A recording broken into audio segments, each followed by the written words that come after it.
Hey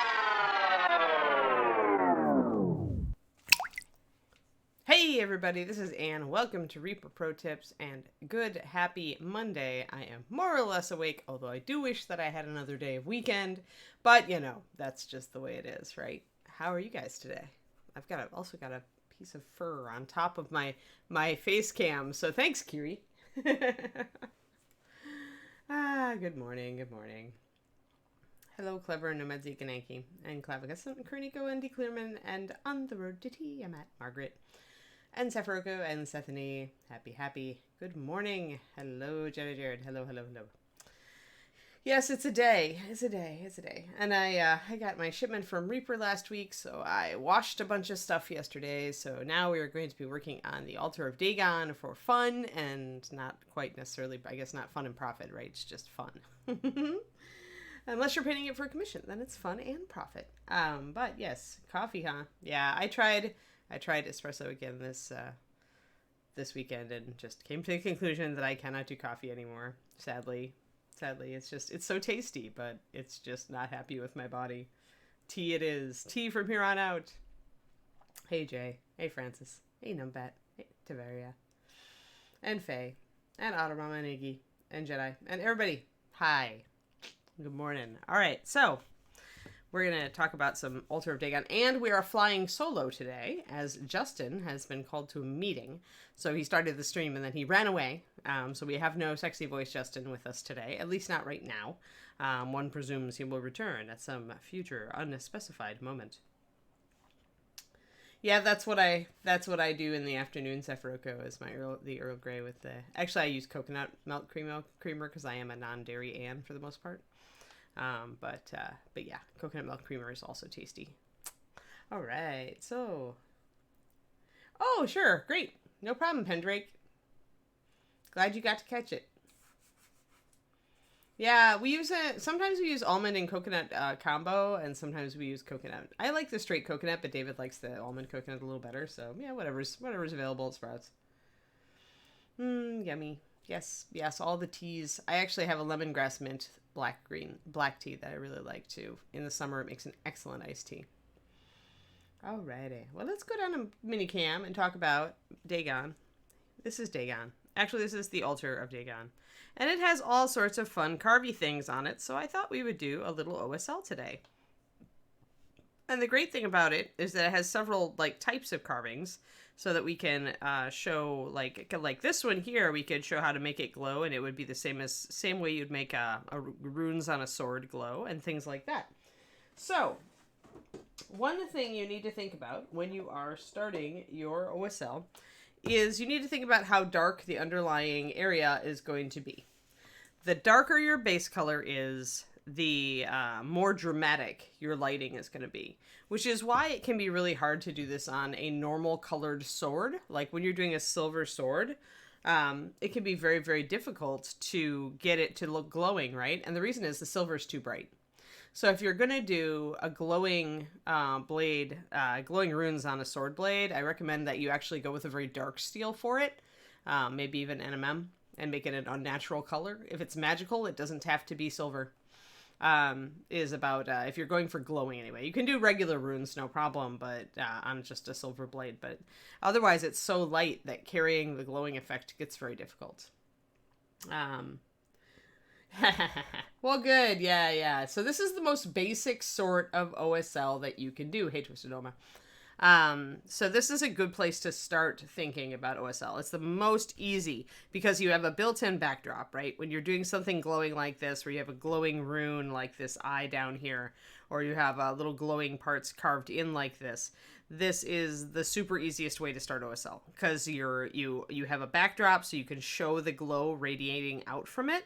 And then it's just how bright do you make the glow, what's your technique, etc. So let's do there are a couple different stone colors. I normally try to start with a really dark stone, but I think I'm just going to start with a cloudy gray.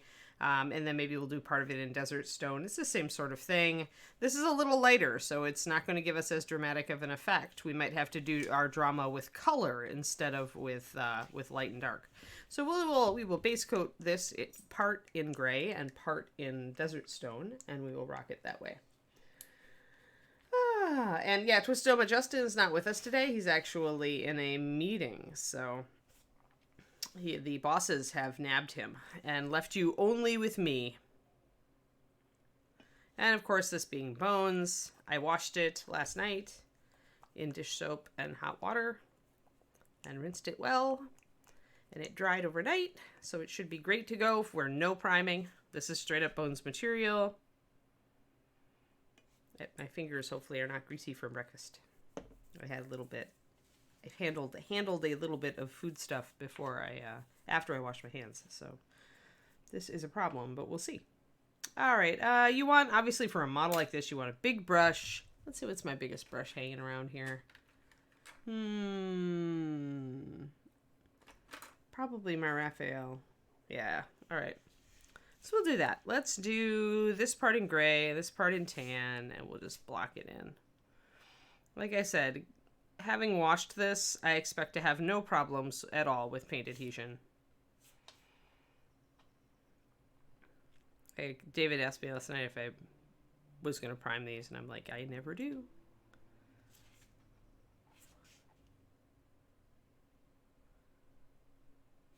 So we'll just block this in.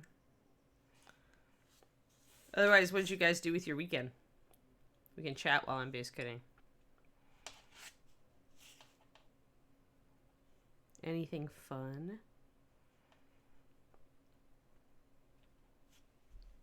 Oh, we have a raid. Cnot! Thank you! Awesome! Hey, we're doing some glowing stuff today, Cnot. We are actually going to make some glowing runes on this. This is the Altar of Dagon from Reaper. It's in Reaper Bones material, which is why it's the white material. I'm doing a couple of different stone colors that I'm blocking in. We're going to do gray, and then we're going to do desert stone, so more of a brown and a little bit lighter. I thought I would show how to do some glowing runes on this, and some, then we've got another rune down here that I can make glow outwardly. So these little runes up here, we can make glow inside of this shape, and then do a big glow down here. So this is the easiest part, the easiest way to do OSL, which is other source lighting, which is glowing. Essentially, you're using a light source other than just, you know, an overhead light like the sun. So thank you for the raid. Welcome, raiders. I'm Anne. I work for Reaper. I used to work for Reaper on site, and then I moved to the West Coast. Now I work for Reaper remotely, and I do this pro tip show, which is pretty much tips for painting miniatures, or bigger models for that matter, because I like to paint big stuff. So. All right, let me see. Oh no, you spent all your money at the vet. That's not good, Cornico. I'm sorry. Oh, good. Worked on the Patreon Dragon Man. Good, Francis. Yeah, good deal. And speed painting competition. Awesome, awesome. I just asked what everybody did. CNOT crowd. So yeah. Let's see, just checking, making sure I got all the questions while I'm base coating. Get a base coat down here. So I was just saying earlier, guys, for everybody new who just came in, that when you choose your base color for the stone, it can have, or any background, like if you're doing a glowing rune on a cloak, or you're doing it, you know, on a sword, the lighter you go, the harder it is to make the glow really show up, because obviously if you go dark, you've got more of a background, right, for the glow to kind of emanate out from, and there's more contrast, which is why it's so hard to do a glowing effect on, like, say, glowing runes on a silver sword. Is silver's so light that it gets very difficult to convey that glow.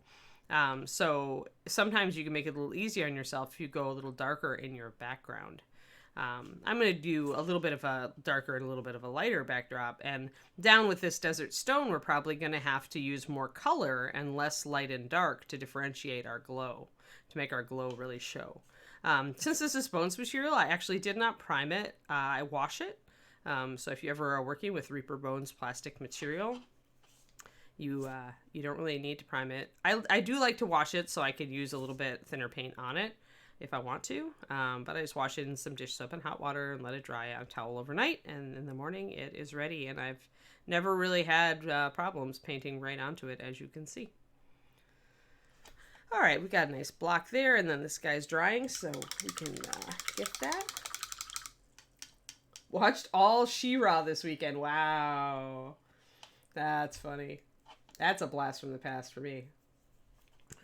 All right, so this is drying. Let's mix up our white. So as with all things all things glowy and light sourcing, I like to underpaint. So I like to lay down what my glow is going to look like in pure white, and I thin it down so that I can get a good blended effect. Because usually with glows, right, they start strong near the source, but then they fade out, right? To get that fade, you want to blend. You can choose to blend several ways, but I like to use the white because then I can put whatever color I want over the top of it. Instead of trying to, like, say I want a yellow glow and trying to make the yellow work directly over the gray or a black or a brown, the white lets me go magenta or green or red. I can decide later, right? I don't even have to know straight up. Let me get my glasses on. Granny glasses time. Painting with your kids, that's a great way to go.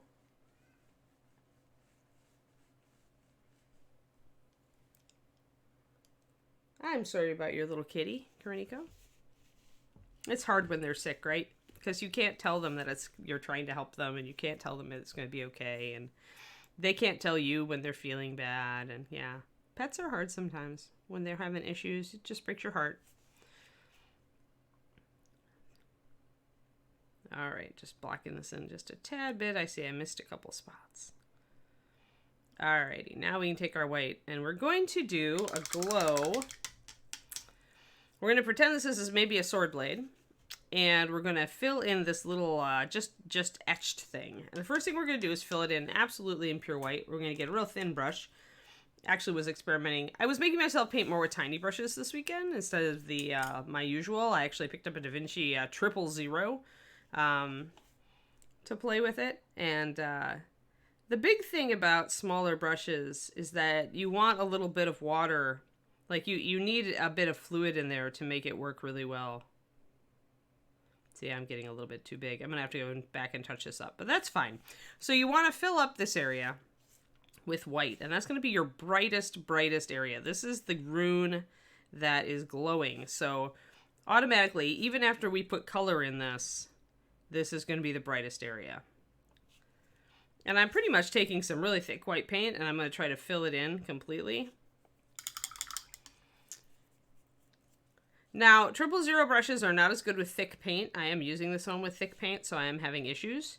The smaller the brush you get, the harder thick paint has, harder time thick paint has with it. And if you want it to work better, you use a thinner paint. And the reason for that is that you have so little brush, so little bristle on a very small brush that thick paint tends to glob up in it and start to dry too fast to get a very nice even coat. So for example, here, let me throw some water into this. Let me put just a drop of water into my white. That's going to make it a lot smoother to use. I need to fix my focus. I can see that. Oh, okay. Oh, Margaret, good. Yeah. David's OSL article is, I think, the highest rated article on the internet for OSL. I think it's the #1 search engine return. Working for Google, he cares about things like this. But yeah, it is a good article. It's lightminiatures.com. For those who have not checked out my boyfriend's website, he has a blog where he does tutorials. He is a top-notch painter, having won a crystal brush, for those who know what that means. A couple crystal brushes, I think. I didn't get into that game really enough. All right, so the thinner paint is making it easier for me to hit the details, but it's also not filling in this area quite as well as its thick counterpart. So the other thing you could do if you're getting outside of the lines and you're getting frustrated is just don't worry about it and take your gray back and just touch it up. You're going to be making all this area glow anyway, but if you really want it to look crisp at the beginning, just take your gray back and touch up the areas. There's going to be a glow emanating out from this white line anyway.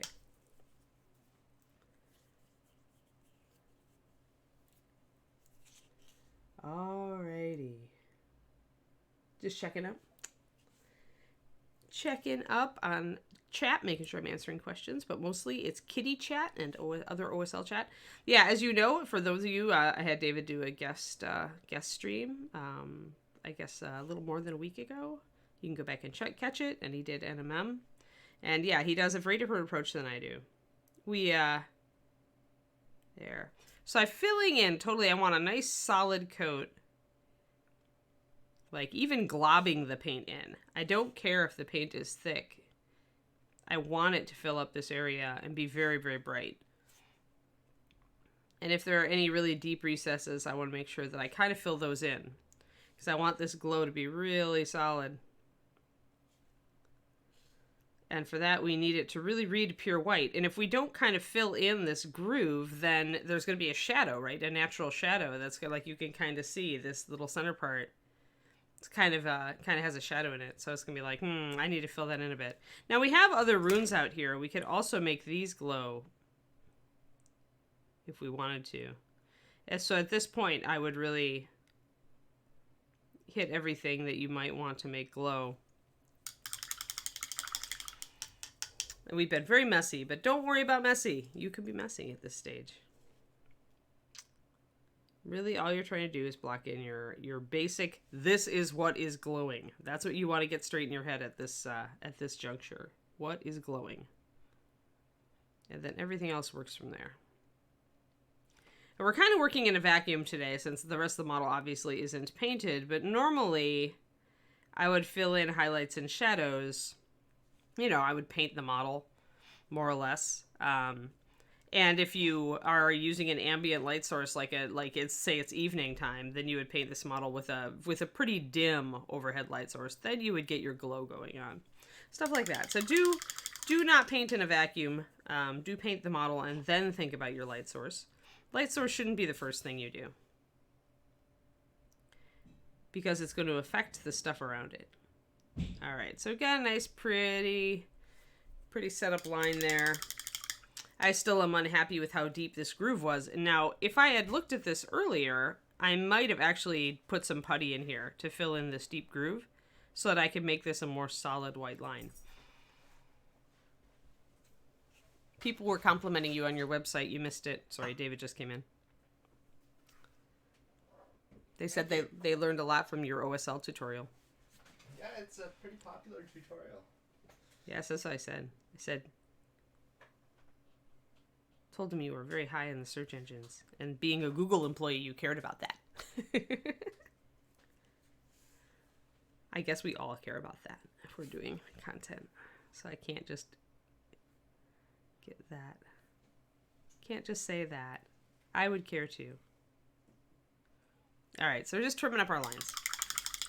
Now, remember with glowing stuff, now we're going to thin our white down a bit because we need it to blend. And I could just do a wet blend, I suppose. Well, let's try that. All right, so there are two ways you can get a nice transition blend. Let's see. HM Road Dog, thanks for the sub. Yeah, thanks. We'll count that. Justin will count them when he comes back, since he's playing hooky, I mean in a meeting. All right, so we want a white glow then coming around this. It will be strongest next to this rune, and then it will radiate out. We can do that a couple different ways. We can just lay down a little extra gray, then grab some white and do a wet blend, if we want to blend. In which case, remember, we want this white to fade out a little bit as it moves a little bit further away from the model. And it drops off pretty quick, remember. Depending on how bright your glow is, it will drop off very quickly. Now, the problem with trying to do this with a wet blend is just it's a little bit imprecise and it tends to be a bit messy. It doesn't give you a lot of control. But as you can see, I've got a decent one. And you don't need a perfect blend for this sort of thing anyway. Really, you just need to carry the effect. So if your blend's a little rough, you're going to probably be glazing a color, unless you're doing a white glow. You're going to be glazing a color over the top anyway, so it doesn't matter. The other way we can do it, though, is the way I usually do it, which is with layering, which would be a wet on dry approach instead of a wet into wet approach, meaning that the underlying layer is dry before you apply the top layer, which is wet. And you want your white to be pretty transparent, which means putting a lot of water in it. I would say at least 1 to 2 paint to water. Messed up my formula diction. Let's see. I'm gonna zoom. Let me get closer to Dagon here and focus on him. There we go. All right. So you can see the wet blend gave me a bit of a rough blend, but it's probably not going to matter. So I was not keeping track of how many drops or brushfuls of water I put in, so I'm going to be checking. Yeah, this needs more thinning. See how strong that white is? It's actually okay for these areas because these are between two glowing lines, so these are going to be a lot brighter anyway. So we will keep this paint, but if I try to like layer with this, it's pretty strong and I can see my brush strokes. So throw more water in there. White is the highest coverage paint, and pure white, which is the white that I always reach for, is the absolute highest pigmentation white that Reaper makes. So this white has a lot of coverage, and when you are trying to get a transparency out of it, you have to really brutalize it and thin it down to make it go translucent. So you can pull, you want to pretty much start at the edges and pull your paint back toward your glowing runes so that you can kind of get a radiating effect. And again, I'm leaving some brush strokes, so I have to think about if I care about that.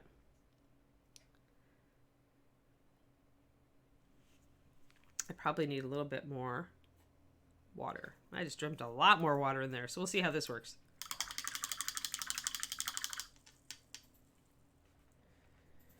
Oh gosh, I go through pure white so fast, Sephiroco, but I also paint a lot, so...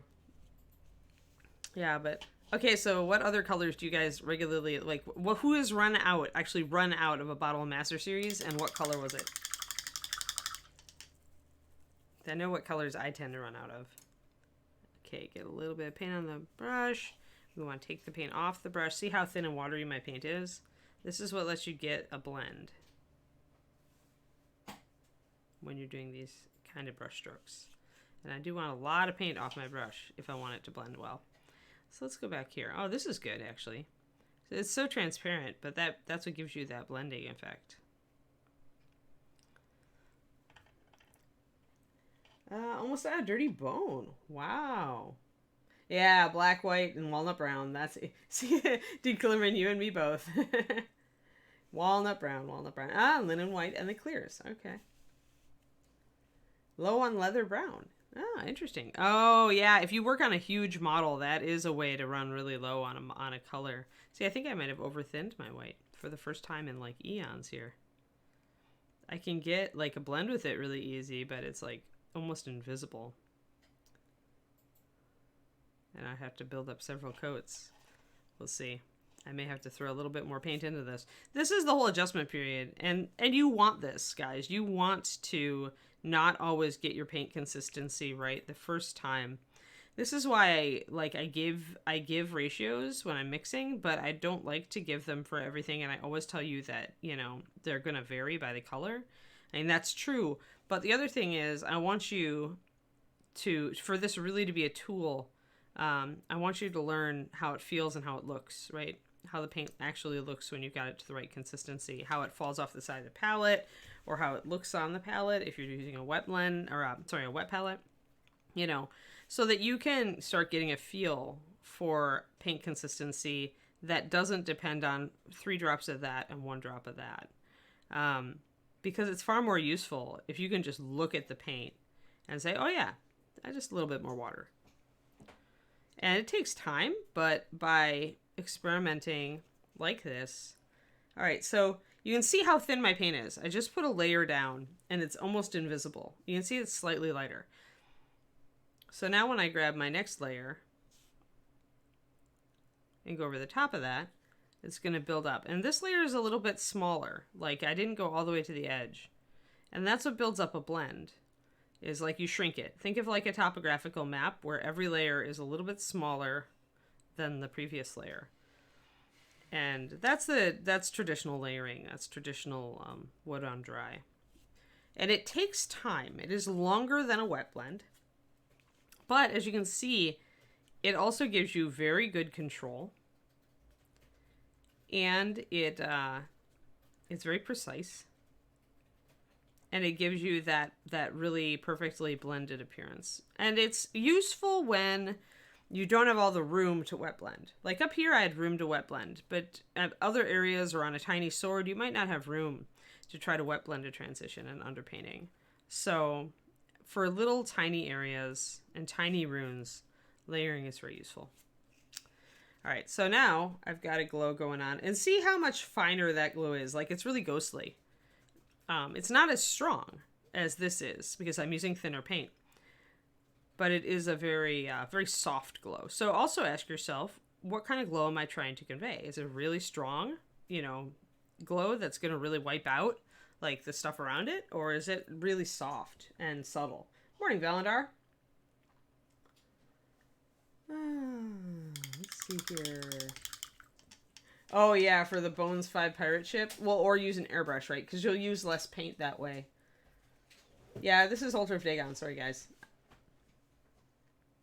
I decided to do a glowy thing. Yeah, it depends, Francis. Like, it really depends on how many... If you airbrush, you're going to use less paint for the base coat on the pirate ship than if you traditional brush. Just because you tend to, you're using a thinner paint, but it's going to... The way that the nature of the spraying means that it goes on quite well. You don't use quite as much to cover... Because you don't have to worry about hiding brush strokes, right? You're just looking for, like, your base to go down. All right, let's get this all glowy. Like, I don't know. I might buy 4 bottles and then see if I'm airbrushing. I bet you're going to need a lot more than that if you go traditional brush. You might just want to pick up craft paint for the base coat. I mean, I hate to say that, but... It really depends. I mean, it's hard, right? Because craft paint doesn't always stick to bones as well. So if you're not priming, then it may just be worth your while to just bite the bullet and buy the Master Series, because you know it'll stick.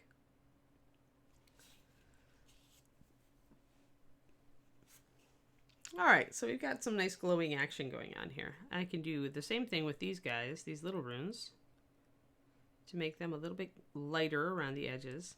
When you're doing the layering brushstroke, the key is to always pull back toward the area where you want to deposit the paint. So in my case, the brightest area is the area right around the runes. So I'm going to start my brushstroke out, and I'm going to pull it back toward this little Z shape that I want to be glowy. And that will make sure that I'm depositing more paint close to the Z, which is where it would be glowier. Glowier, it's a word. I don't know if it's a real word, but nobody cares, right? So there. So see, and notice how just putting this white down here is making this look glowy, right? Yeah, used for Ed's house brush, exactly. I would buy a bigger brush. I'd buy a big flat canvas brush for that pirate ship, for sure. I'm going to do these little glowy runes right now. Get them kind of blocked in. And if you get a little extra paint like I did there, where I had like just a little bit too much on my brush, you can always pull it back to this middle crack that's glowing. But we want this around. Anything that's glowing needs to have a little halo of light around it, because that's what you're doing. And then we get to use clear brights, because clear brights. Though you can technically use any bright color for this, depending on how you want your glow to look. Yay. All right, so that's starting to look very glowy. See how everything that has the white is looking now like it glows. Oh, Hagar. I mean, wet blend is just smushing 2 colors together, right? But I'm doing dry blending right now. This is layering. So my paint is extremely thin, probably around 3:1. It's really thin. And you're just building up thin coats. I'm going to ask you probably to go back and watch the VOD on this one, because I can't go back into it. It's going to take up too much time. You could do layering for a 5 o'clock shadow. Yeah, layering or glazing. I wouldn't probably do wet blending.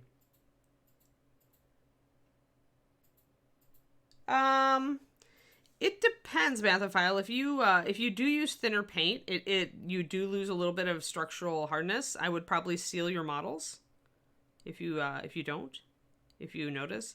The other thing is just that, I mean, if you have a lot, if you handle the model a lot, then you're going to notice a bit of rub off probably in the areas that it's most handled, just because paint is softer inherently than the underlying bones plastic or metal or resin, whatever you're using.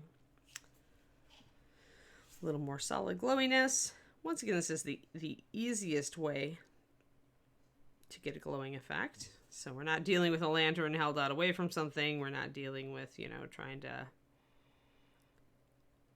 do a light that's in front of a model casting up at it or anything like that. We're just doing something that's actually on the model radiating light. So this is an easy way to get your feet wet with OSL and other source lighting. Is what that stands for, sorry.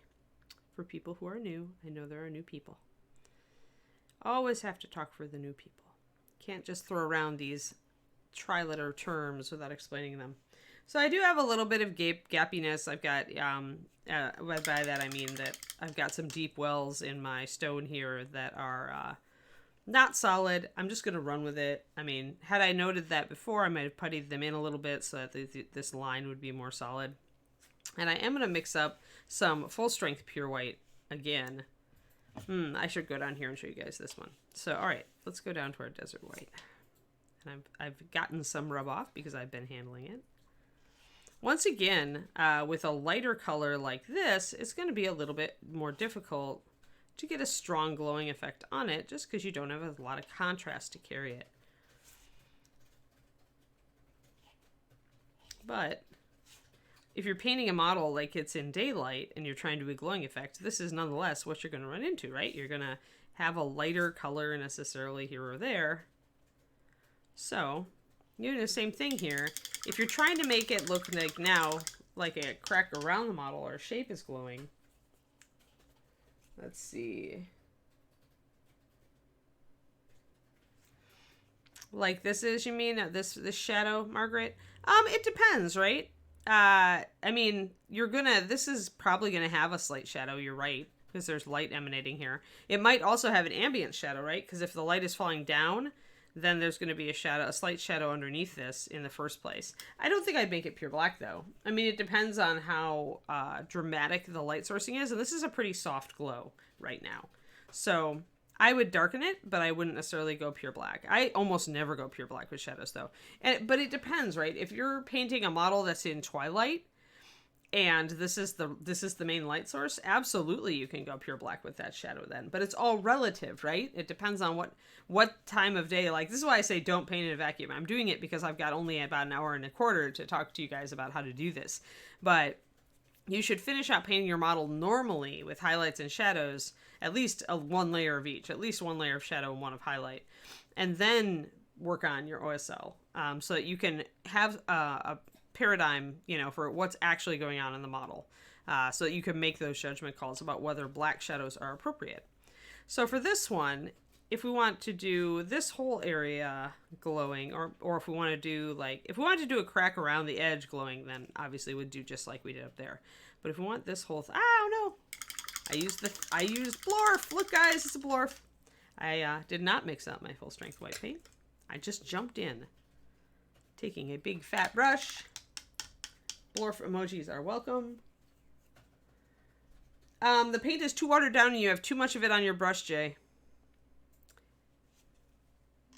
Mostly you have too much of it on your brush. If you're getting tide lines, then that means that the paint is pooling instead of being brushed on smoothly.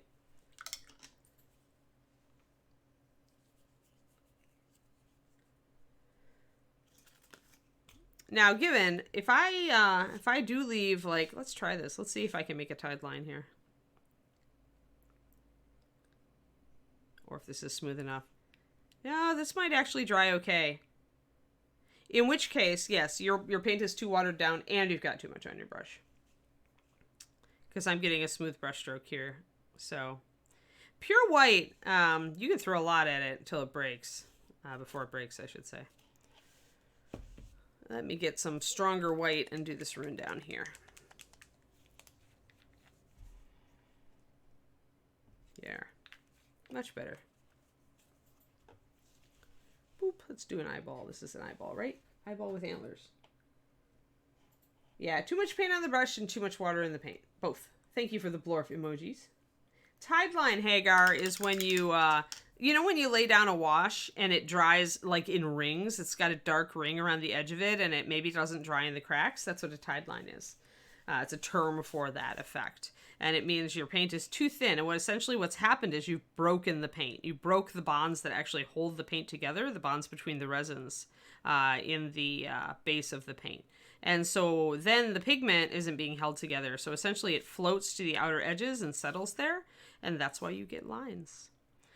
Because normally the thing that holds the paint in the cracks and makes it stay there is the base, is the resins in the base. And by, a resin, I mean like acrylic latex and polymer, polymers that are knockoffs of those, vinyl. That's what you hear about acrylic latex wall paint or latex wall paint. The latex or a chemical equivalent to that latex is the resin in that mix. And it's what makes the pigment set and it's what holds it in solution. So when you add too much water to that equation, you end up breaking the bonds that hold those resins together, the actual chemical bonds, and then your paint goes everywhere. It dries everywhere. It doesn't dry predictably. So that's what people are talking about with that, and that is why it happens. So yeah, if you see a tide line, it means that you've broken your paint. If painting was easy, everybody would be brilliant, Hagar. It's the truth. It's the truth with everything in life. If creating the life you loved was easy, then everybody would have a life they loved. So it's always you got to work at it. Yeah, aka staining, aka blotchy. Right, Mini Painting Studio has all the terms. All the terms. Thanks for that, Mini Painting Studio. Yeah, it's really easy to learn, hard to master. Mathophile has a point, right? You just want happiness and success without effort. Don't we all? Mood.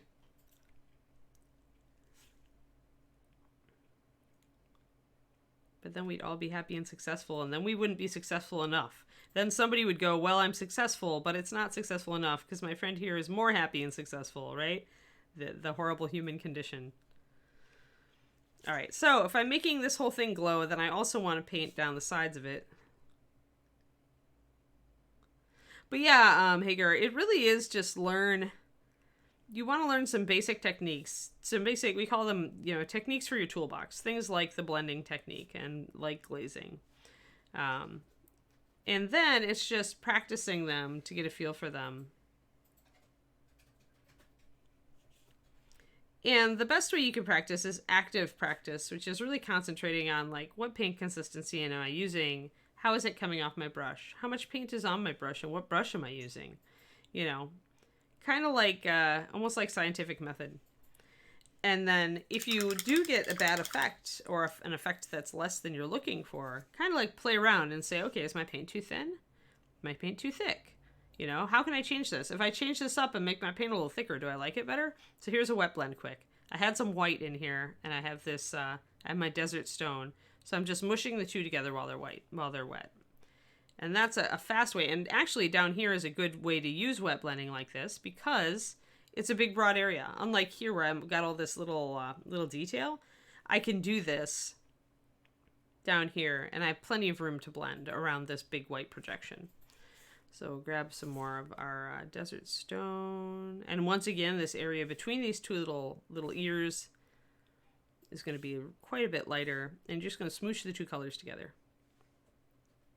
And then as you go out more, you want it to blend out to be more desert stone. And you can use almost full strength paint for this. I tend to thin it just a little because I don't want it to dry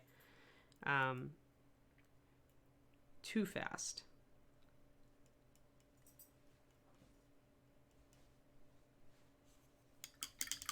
Oh, Kiri's going to have tail sign. Hey guys, we got a dog emergency. And Justin is not here to entertain you. So, I'm going to have to rush the dog out in a second, probably. I just saw her kind of like with that look on her face. If I do, it's going to be up to you to keep each other entertained and to tell people that Anne will be right back, but her dog has a butt emergency. Old dog, irradiated colon means emergency, unfortunately. So I'm keeping an eye on her out of the corner of my eye. She seems to have settled down a little bit. But if I suddenly have to hit the button and go to a we'll be right back screen, y'all will know why. Instead, in the meantime, I'm wet blending. You could also wet blend two colors together. You're in charge of painting now, Brolski, exactly. We'll see. Maybe Kiri will calm down. I did empty her this morning, but... Oh, I hear. Is that plainer?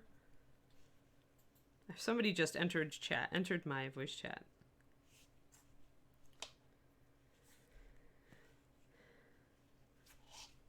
But, well, she's calmed down a little bit, so maybe we'll be all right. All right, let's just do a wet blend here. I'm just going to actually take some of this gray. I'm going to smush it together. Oh no, I've got too much white. So if you're trying to wet blend and you're not getting the transition you want, you can just rinse out your brush, keep this, and that. I don't know who's in my voice chat. Speak up, voice chat person. Who are you? It's me, John. Oh, John, okay. You can take over real quick if Kiri has an emergency. Okay. And keep them entertained. All right. I'll mute myself just in case that happens. Okay, yeah. John will be joining us if we have a Kiri emergency. But we're gonna glaze soon. Yeah, we're really. Oh, she's settled down a little bit.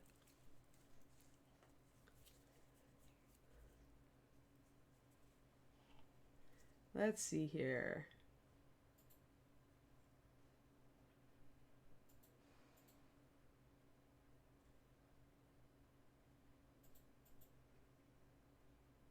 Yeah, John, it's probably better to have Reaper personnel like fill in for me than Mini Painting Studio.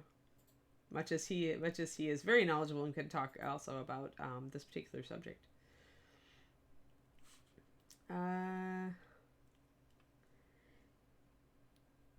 I am just trying to keep up here.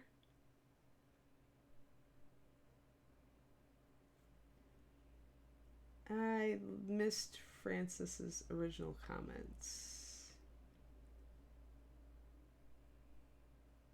Yeah, actually, Francis, I agree with Zuo. You gotta remember that your eye improves before the quality of your work improves. So you can't assume that you're taking steps back. Actually, that's why it's useful to keep an old model around that you painted before, you know, all your starting models, so that you can see that your work is improving. Because it's too easy to be too hard on yourself otherwise, and to forget how far you've come. So the other useful thing, though, is if you are actually taking a step backward and you look at a model where you did well at this particular technique, or at least better, right? Because if you're stepping backwards, that does assume that you painted something better in the past. Then you can look at that model and maybe remind yourself of what part of the technique you may have forgotten to do. And I've actually done that. Like, there's been times I keep, whenever I do something, a new technique, especially well, I tend to keep the model that I do it on, so that I can remind myself when I'm trying to duplicate that, especially stuff from workshops, high-level workshops, like Sergio's workshop and Kirill's workshop. I have both of my workshop models from those classes because I was pushing my comfort zone and trying to do things I hadn't done before, and I executed them reasonably well because it was a class, so you get feedback.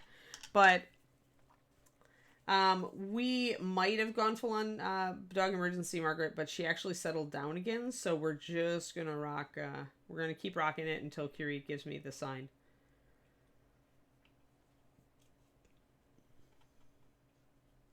Alrighty. So now we see you're doing, remember, you're just doing the glow fade. So here you've just got a very much larger thing. So you could go stronger with the glow. We could go almost pure white right next to the model if we wanted a very, very strong glow. Now, going pure white for the start of your glow essentially means that it's so strong here that you're not going to see the underlying stone color at all.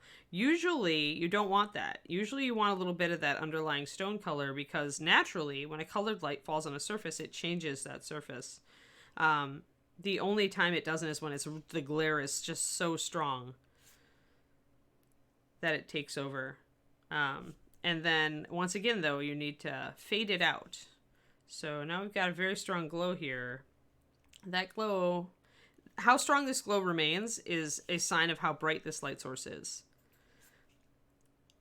if it fades out really, really fast, there we go. Means it's right next to the source, but doesn't have a lot of carrying strength. Here we go. Or it could mean that it's right next to a shiny surface that's picking up a lot of this light, but then loses it as we move into this gray surface over here. I'm back, Miss Ann. I heard you had maybe an SOS. Yeah, we might have it. She actually was looking like she needed to, and I was all ready to get up, but now she has settled down again. So I'm going to try to finish the stream and just rush her out right at the end. Because I'm almost to the point where I can glaze colors over this, so. Okay, no problem. I got kind of a message because I assume you were busy. Thank you, Josh Davis. He kind of alerted me, said that you might have a dog. Oh yeah, that's good. We had a Reaper John in the Discord, so John could have talked to people and kept them. Perfect. Kept them entertained. But thank you for rushing up here out of your I'm sure it was super interesting meeting.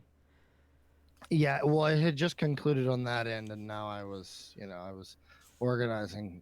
Anyway, we'll talk about it later. But yeah. Stuff. You were doing stuff. Stuff and things, yes. All right, so we've got some stuff set up. So, Josh, thank you for that, for texting Justin for me. It's a good one. Since I could have texted him myself, but I figured that John had it covered. So we are good either way. But it's always nice to have an actual Justin to talk about, I don't know, golfing. Have you been golfing lately, Justin? No, actually, I haven't been in, I think, 2 weeks. Oh, no. I'd like to go again here pretty soon. The problem is obviously down here in Texas, as the weeks go on, it gets hotter and hotter. Oh, so right. I either have to golf at twilight or I have to golf at like 7 in the morning. Right. Yeah. Yep. All right, guys. Like, what color do we want this glow effect to be? Do we want it to be... Let's see. Let's dig out a few options. Let's do that. We could even do like a pale green because I still have alien goo around here. You want a cyan glow?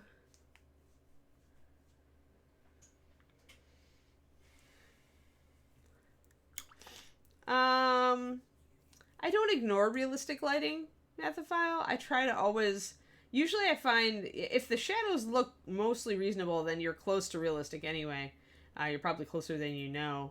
Yeah, I seldom ignore realistic lighting because I like my model to look correct. Otherwise it'll bother me. I'll notice it and it'll bother me. Would I line around the raised part of that rune? No, not at all. Because I've decided this whole thing is glowing. So I've got a little bit of a little bit of the stone showing here, just as a bit of a demarcation line, just because of a painting artifact. But I would leave it very subtle, the line between the stone and the glow. Technically, there probably shouldn't be one. But I would not line. If you lined around it, well, you're getting a little bit of natural shadow anyway, right? Which is unfortunate, but it's the problem with trying to create a glowing thing that casts a shadow. This is more successful on, say, a very small model. Because Dagon is so big, we're getting a naturally cast shadow. And that is going to somewhat impinge on the realisticness, the realism of our effect here. But imagine this on a tiny sword and it would work far better. With swords with those raised things. Yeah, this is alien goo. Magenta, I've got, everybody wants a different color. All right, well then. Let's see here. Do I have cyan? I've got cyan around here probably. Let me see. Yeah, there we go. Alrighty. We'll do a whole bunch of glows. Let's make a color shifting glow or something. I don't know. Why not, right? So I'm going to squeeze out a little bit of each of these colors, just like a drop. We're going to be thinning them down a lot. Boop, boop. Dagon is like, ah. She's taking over everything. Let's do green. That's a very, very bright green. Let me go back up to there. Doop. Let's do some magenta. Now, actually, let's talk about our background color, right? So this tan, well, I did a stronger glow on it, so it's not really giving me a downside. But, you know, our gray is darker, so we can go with almost any color for this glow up here.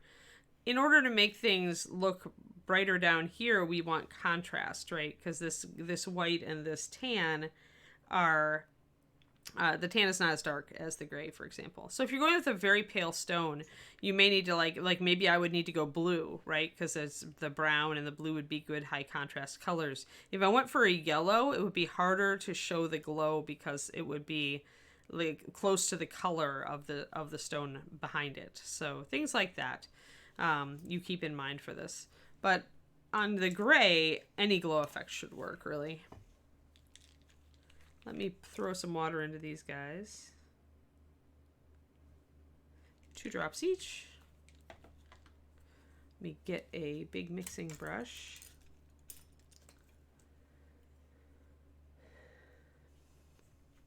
Yeah. It's key to imagine like where exactly your light is going to fall, and then to make remember that the glow isn't just a splash everywhere, that it actually fades as it gets farther away from the light source. And that on most glowing effects, you're going to see a little bit of the background color, like it's going to change the color of the light, or the light is going to change the color of the background, I should say. So down here, it's probably going to mute out if I do the blue. I'm going to get really, really, really, really thin. Okay, so really thin, guys, like water. And then brush it over the area. And where it pools, you're going to take it off after this. So grab it. Get your brush kind of wrung out. Hit those areas and suck off the excess. Do not let it pool because you've thinned it so much. See the tide line here? This is what we're talking about with tide lines. Let me get close. Up. Didn't focus. And zoom. Alright, so if you look, you can see a tide line around this blue because I slopped it on. I'm going to point it out. See this where the blue is darker at the edge than it is here where it's drying. That's the problem when you thin your paint this much. That's what a tide line is called, or what we're referring to with a tide line. I just call it ringing because that was the term for it when I was younger and I was learning. I'm going to take this excess out. So wherever you leave too much of this paint, this thinned color, you're going to get that horrible effect, which is not going to work with what you're doing. So keep that in mind. That's why when you do use really thin paint, you really want to do a really thin layer of it. You don't want to let it pool, and if it does pool, you want to pull it off right away. So I've got pale glue going on. But anyway, let me see here what I can do. And if we use it too strong, then we may not get as much of a glowing effect. But I can probably go strong out here and leave the center here very bright. I do need to always keep my strongest color away. Remember that even with a colored light source, you still have a lighter version of that color where the light is actually emanating out. A brighter color, a brighter source, I should say. That's what gives you the feeling that it is glowing, usually. Let me go. I was happy with that one. I'm going to zoom out. Zoom out. So that's starting to get a bit of glue on. I could go a little darker. Ooh, that's too much. So, okay, so what we're doing there now is that has totally overwhelmed the white. And it's overwhelmed everything around it. So we're not really getting, we're getting a color, but we're not getting a glow. So I want to take that down a little bit.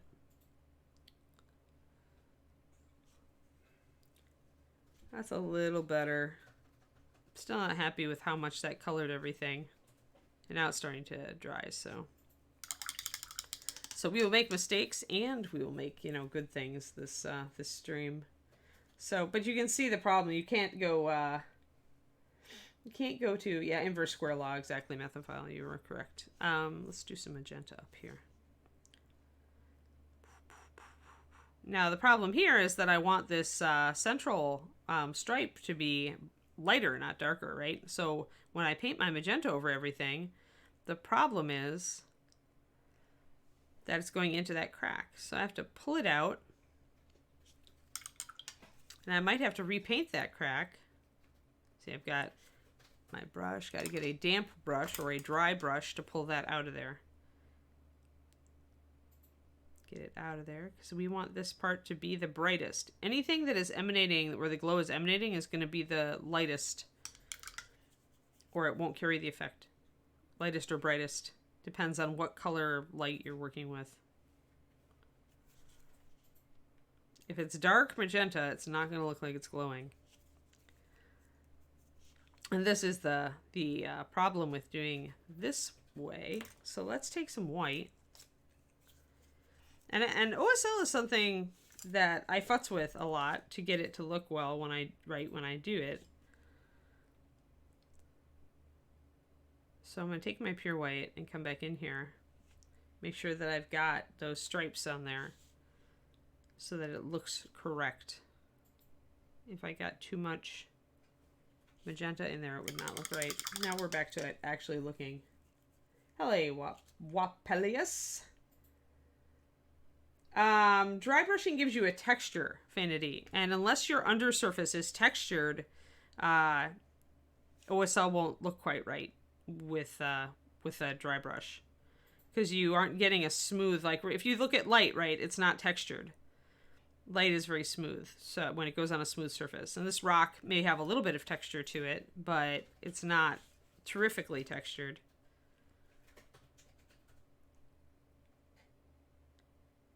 So you see why I'm doing glazing, right? Because even if my paint is way too strong, I'm going to have to repaint it because I'm losing a lot of my glow.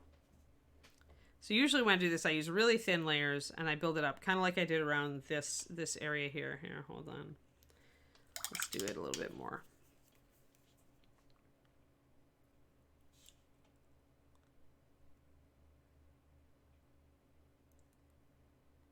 Bright light source. You can have a little bit of magenta in here, but you got to make sure that your light fades as it goes away from the glowing crack.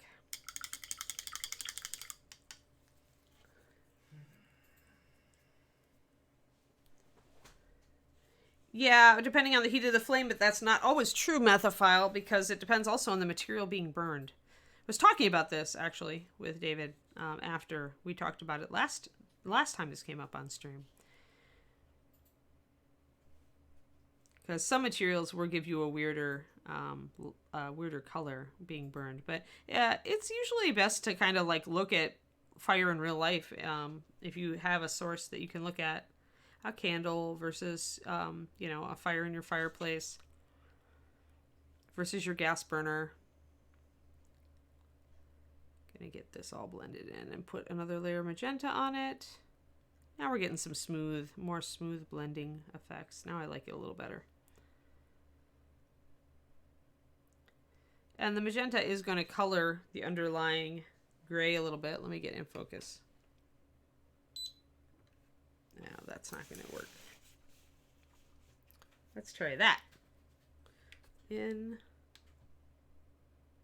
There, that's better.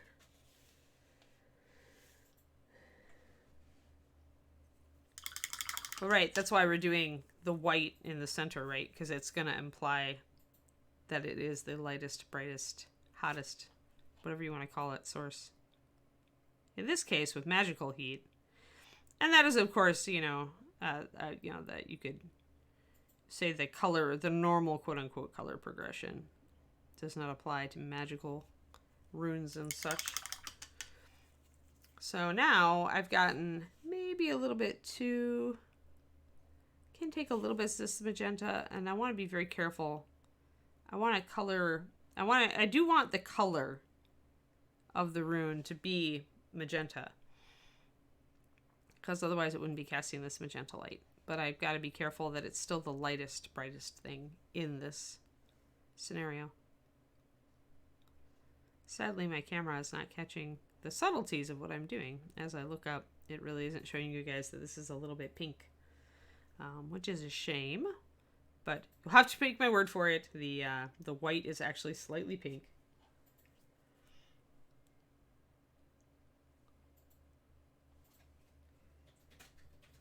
Yeah, try not to, light things, big things on fire to assess lighting effects. I do not recommend that.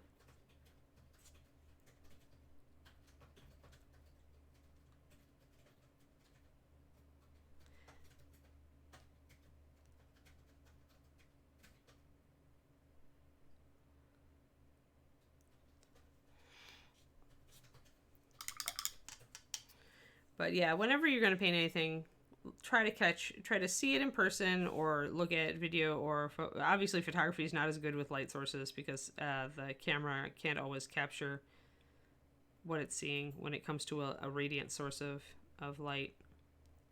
But sometimes you can at least get an idea.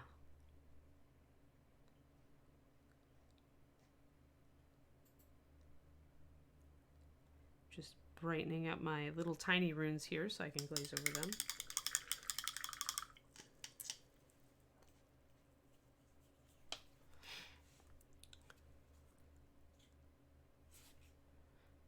Methophile with the science. That's all cool. I find that I normally, rather than... I'm afraid I'm not one to understand the science of light. I just look at reference photos and make my best call. And then if it doesn't look right, I get frustrated. So, another thing you can do if you're doing glowing effects is you can try to make bigger, thicker areas. And we talked about this with lava on the AMA. But you can have bigger, thicker areas be brighter. So that's the great thing about putting a glaze over all of your light sources. Then I can come back with pure white. And at junctures like this Y, and up here, where two lines meet, I can drop in a drop of pure white, and it will look brighter at those junctures. Since it's a thicker line, since two lines are joining. And that can help to make something look glowy. I can keep feeling like I'm a little bit out of focus. There we go. Much better.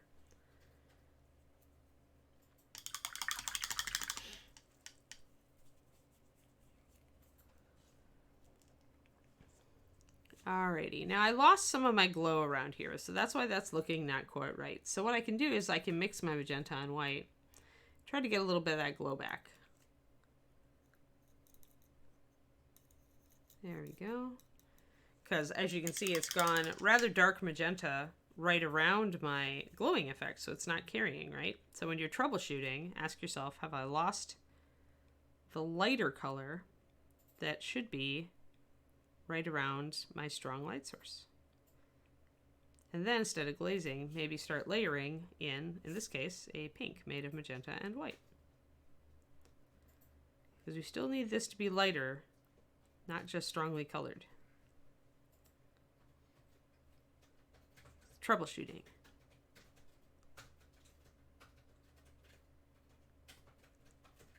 That's looking a bit better now. Now that's starting to glow.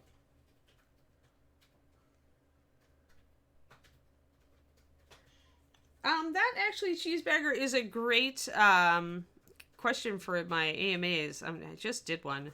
I will say really quick that for Asian skin tones, Reaper has a triad for that. It's the golden skin triad. It's 90, 93, 92, 91. Those were made to...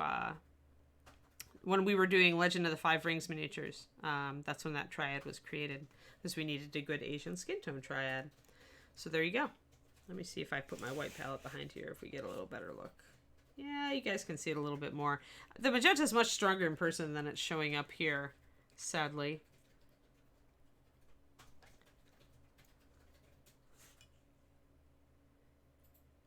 But yeah, golden skin triad for the win on Asian skin tones. And welcome, Cheeseburger, if this is your first time. I'm Anne. I work for Reaper. We are doing some glowy, runey things, and in most cases I'm doing them badly today. However, I think it's finally working.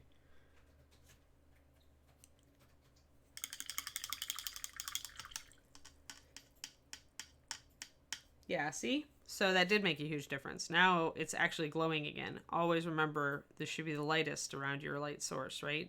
So then it can fade out. And now we've got more magenta coming in. I can correct my magenta over here. I'm pretty much working with mixtures of magenta and white now to try to correct my lighting through here. It's always good when something doesn't work the first time for me and then I have to troubleshoot it and show you guys. I think that's more instructive than doing it right the first time. So then I have to go, how did I screw up? I screwed up this way. Okay, I need more glow right around my glowing object. Now I can do that. Now you can see that it's glowing better. No problem, cheeseburger. Yeah, for Middle Eastern skin, that's rougher because it really varies, right? It can go a bit reddish. It can go. It's very some Middle Eastern skin tones are very African because of all the movement between those regions and the history, stuff like that. Second pillar magenta. This one, this is clear magenta with water. This one has white in it, and it's also very thin. This often happens. Like, this is where I paint like I'm on a wet palette when I'm not. Is that I do spot blends. I do make, you know, little tiny blends just on the fly. Which one would argue, you know, a wet palette would be better for, except that I find when I'm working with such thin paint that it just frustrates me. So I tend to go well palette, even though this is a very organic well palette way to paint. So I've got a little bit. There we go. Now we got our glow. Yay! It's glowing, guys. It's glowing. Yay! Oh, I absolutely think you learn more from mistakes than you do from success methophile. I know that my brain has to engage a lot more when I make a mistake in order to troubleshoot what I've done. And so that leads to, I would say, a greater learning index because I've had to actively think about it. I didn't just get lucky and do it. So I think there's truth in that statement. And it probably depends on the person. A correct execution is also worth a lot. Well, that there, it looks a little bit better now. It's funny how the camera is just like, but now you can see glowies. Glowies, yay! And out here, I've actually got my magenta glazed over the gray a little bit so that it's just dropping off just a little bit. And that's going to influence the color out there. Down here on blueness, again, I am, well, it's not too bad. It's just I'm only working with a tiny piece of it, so it's not as successful. Ah, that's way too strong. Oh no, throw water on it. When in doubt, throw water on it. If you've done something and you panic that it's bad, throw water on it. And then suck off most of the excess water and hope that it worked. I'm so very technical here today. This is Anne painting by the seat of her pants. Can tell. Actually, I got pretty decent sleep last night, so I don't know what my my malfunction is today. Some days the paint hates you. Oh, that is a truth. That is a great truth, by the way. Some days the paint will hate you. Some days everything goes great, and you're just like, I can do this. And some days the paint hates you. And on those paint hates you days, sometimes you just gotta take a break. Go do something else. Take a walk with your dog, play with your cat, cook something.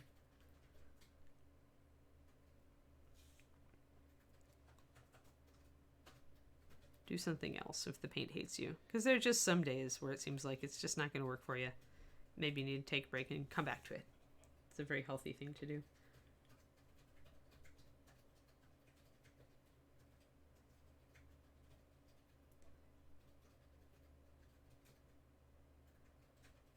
You learn more from correct proofs than incorrect proofs. I guess it depends on what you're doing. Also probably depends on who you are, as everybody learns differently, right?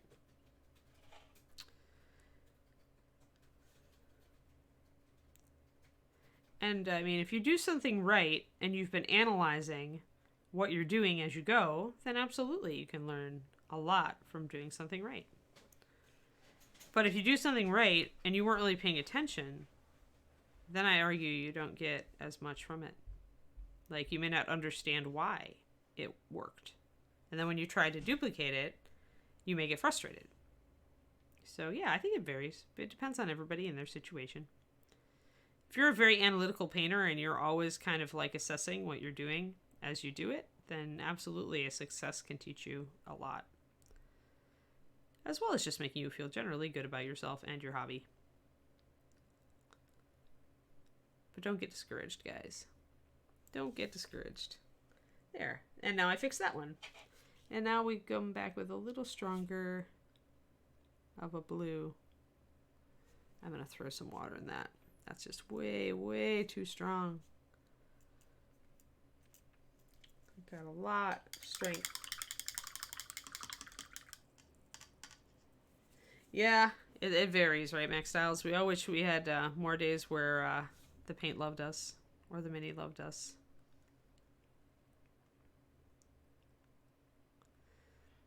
Another useful tactic is to kind of look at the time of day that you paint and figure out if there's a pattern to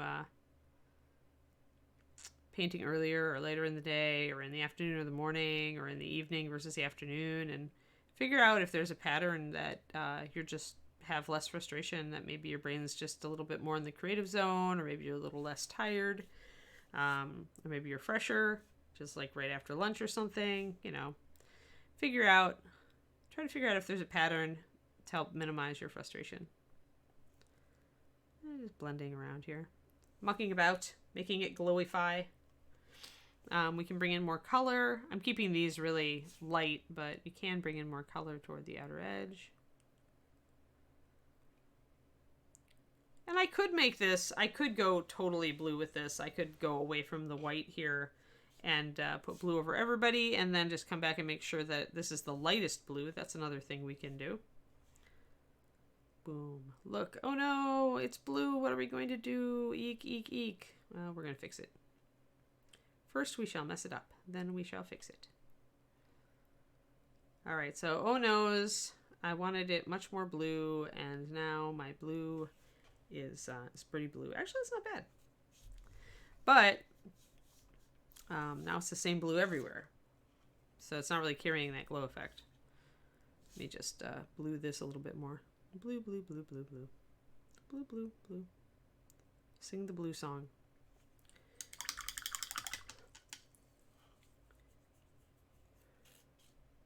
Oh, you did a bust. Awesome, Melon.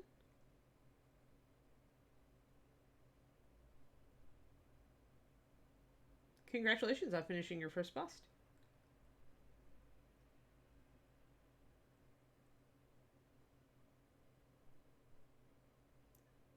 Painting after wine.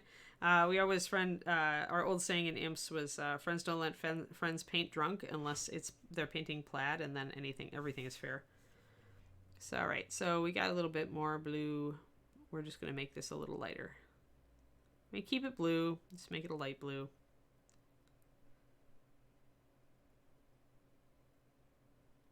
To try to fix it after we made it very dark. And once again, my blue here is actually stronger in person than it looks like in the photos, so it's a little bit annoying to me. Oh, I got a tide mark. Well, that's easy to fix. That means we just take some blue and some white, do kind of a spot blend, bring it in, wipe out that tide mark. We have to make sure that we have brighter stuff. I'm not saying the blues yet today, but although the world did almost decide to, give us a dog emergency and make my OSL look silly, but there we go. I'm making it again lighter up next to the rune thing. You can go darker out here with our blue.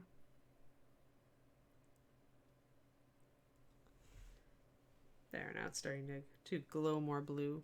And I'm still not getting a look of a lot of blue in there. It's so much darker in person. That's so weird. Silly camera. Usually this camera is very good with color, but today it is just like, nope, we're going to make it look like it's white, even though it's got a lot of blue in it. But at least you can get the magenta.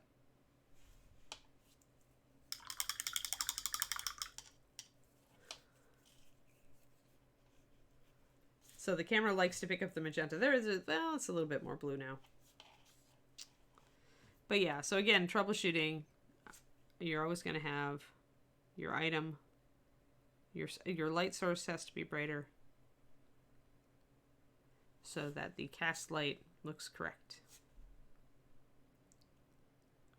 Unless you have like an incredibly bright light source, and then everything could be bright if it's really close.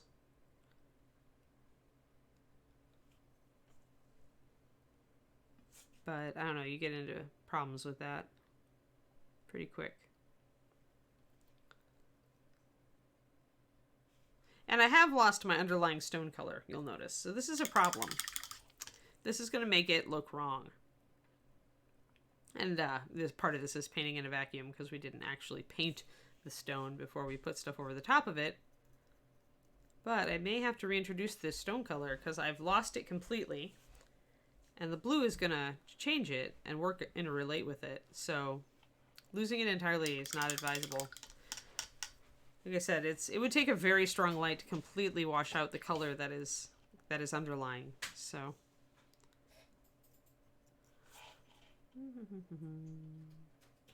put a little bit of stone back in. See if that works. We're experimenting. We're glazing our stone color back over the area.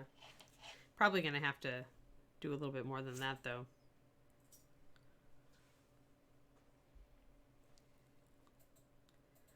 So I have done incorrectly here, guys. I've lost my underlying color. The blue glow has completely eradicated it. This is the paint can exploding effect, where you completely lose your underlying color and the stone turns it's non-existent.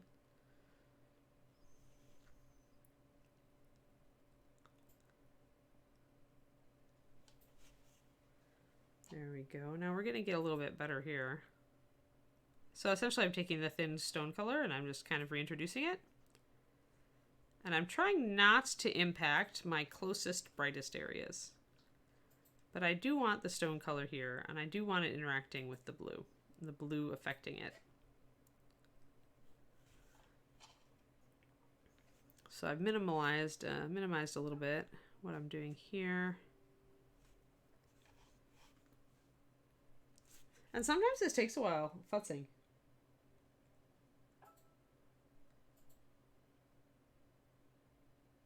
Yeah, glazing is broken. Absolutely, Francis. Yeah, when you are glazing, the reason you are putting on a thin layer and immediately not letting it pool is that the paint is broken. Most glazes are a 1 to 2 to 1 to 3 paint to water. That is absolutely thin enough to break the paint.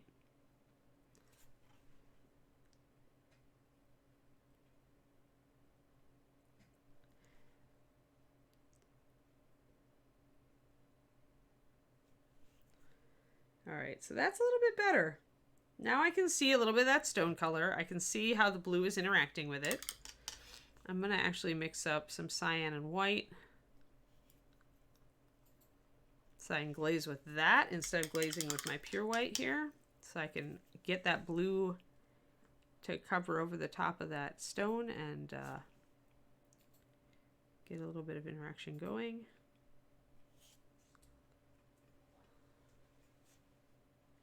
Glaze medium introduces more resins, more base into your paint so that it doesn't break Mathophile. Essentially, you're just adding light transparent paint base in there. So while you're adding water, you're adding the medium is base without pigment.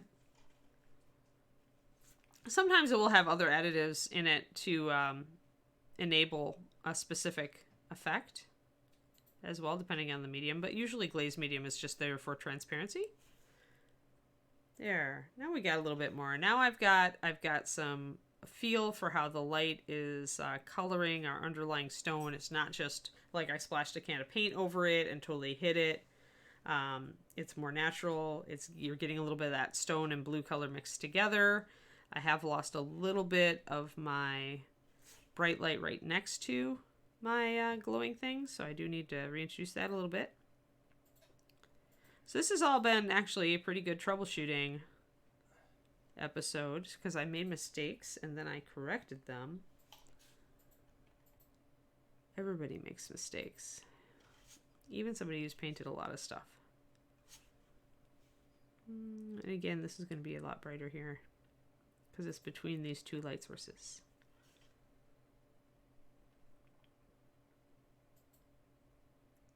Bright light right around the thing. There, that's a little better.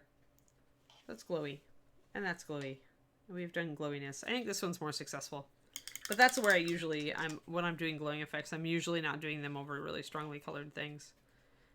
This one I think is more effective in a vacuum to illustrate what I'm talking about.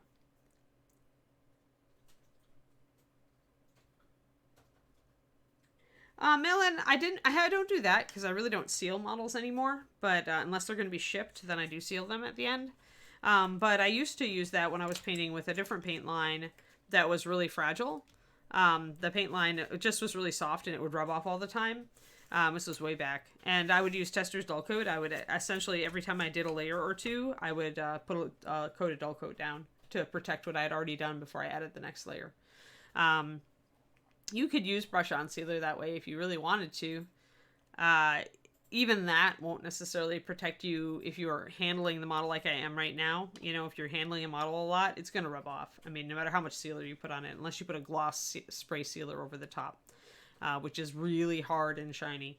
At that point, you can't really paint over it very effectively. So...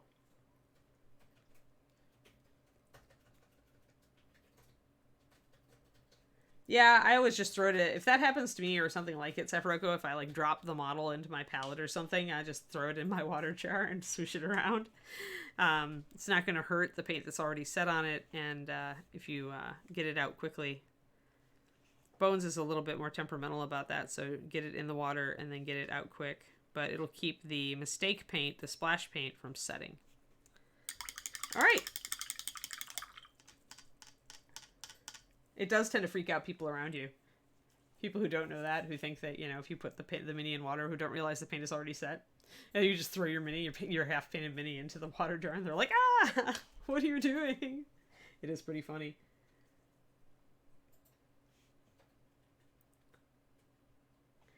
Yeah, I mean, with the underpainting here, that's layering consistency, Jay. So layering consistency starts at about 1 to 1-ish to 1 to 2-ish.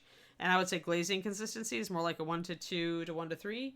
It's really a fine line especially when you're doing white, because white you thin so much more. You can layer effectively with paint that's a lot thicker if it's darker color. But when you're dealing with pure white, because it is so high coverage and it fights you so much to get that level of translucency, you end up having to thin it a lot more than you do other colors.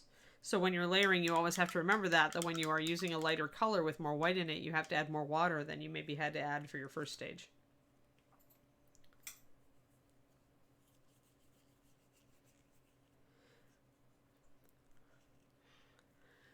Because there's a fine line between layering and glazing. Like, they really are close cousins, especially with lighter colors. But the key then, if you're painting with a glaze, you're painting with something that's obviously broken, like my magenta here, that's drawing in tide lines as I watch it, is that you got to have very little of it on your brush. If you have very little of it on your brush, then it's going to lay itself down and it's not going to pool. You know, the key is if you see pooling, then you're going to get those tide marks. But if you see this like smooth gradient I'm getting, like that, I'm not going to get a tide line there, no matter how thin my paint is, because I'm essentially just putting on a very, very thin coat, and I'm not letting it pool. So if you must paint with really, really thin paint, if you just control the amount of it that you're painting with, you can keep the tide marks from occurring. And this is the trick. You just don't want it to pool. Zambies, good afternoon. We just finished. But good afternoon anyway. I did not get my, speaking of glazing, did not necessarily get all my color on around these guys. Below, if Zambies is here, that means Zambies isn't streaming. So who are we going to raid, Justin? That's a good question, actually. I know I'm ending a little early today. It didn't take as long as I thought it would. I'm going to paint over my glaze here. A little bit too dark there. You can see when I get a little too dark and I cover up my glow, I lose the effect of that glow right away. So it's first troubleshoot is, did I lose my glow right around the thing that's glowing? If I did, then I have to bring it back in and lighten it up again. As Justin looks for somebody nice to raid. And CNOT raided us earlier with a very large raid, Justin, while you weren't here. Oh, really? Yeah, he did. That's like awesome. 178 people or something. It was amazing. Remind me to thank him. Yeah, for sure. CNOT is cool.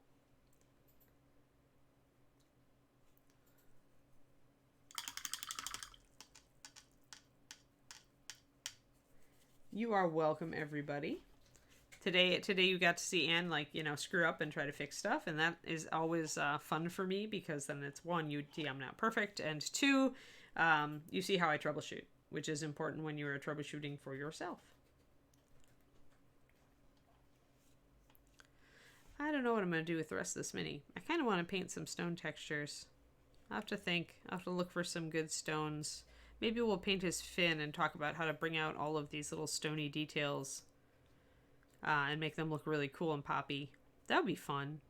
I think that would be a good time, because there's a lot of like great stone texture here that Kevin carved in. And I think it could be fun to kind of bring out that texture. Haha, no. Messing up on stream is always a fun, happy accident for me, Melon. Because then, you know, it's like, you could just get frustrated, right? You could be like, darn it, I know how to do this. Why did I just screw it up in front of 100 people? And instead, it's always good to go, hey, I screwed this up in front of 100 people. Now I can show them how you fix it. It's attitude. It's the way you're thinking. It's mindset. Everything is mindset, right? How you think about it. I do have a raid for us, by the way. Who are we raiding? Just Isis. Just Isis. Somebody said she was streaming. Mathfile, I don't know yet. Maybe I'll look up some cool granites. And I was looking at some Yellowstones when we were driving the other day that were really pretty. But yeah, I'll look at it, because it's just there are various ways to kind of accentuate the texture, maybe add to it. So we can play with that tomorrow, I think. All right, well, good. I'm glad it was helpful, guys, even if I did screw it up. Maybe precisely because I screwed it up, right? So awesome. Alrighty, I'm going to leave you guys for the day, and my dog is asleep, but I'm sure that she will indeed have her emergency when I wake her up. So I'm going to head on out and rush that kiwi outside. Thank you, everybody. Yeah, I could believe that. The ability to cover up mistakes. The difference in mini painting between good and great is just how much you futz with it. Pretty much the same thing. How much do you futz with it? Alrighty. All right. And here we go. Have fun, guys. And I'll see you tomorrow, all right? We'll probably do some stone texture, or I might swap it out and do like a Rocky. I haven't decided yet. We're either doing rocks or Rocky. I haven't decided. Have a good one, everybody. Have a great day. Also, don't forget, guys, we have Miniature Monday later today at 3 o'clock, actually 2 hours from now. And then I think that's it for the rest of the day's programming. And then tomorrow we have Moran 11:30, and then Clever Crow at 4. So just tune in for any of that if you guys are interested. Keep being awesome, please, because it's what you guys do best, honestly. And we love you, and we will see you later.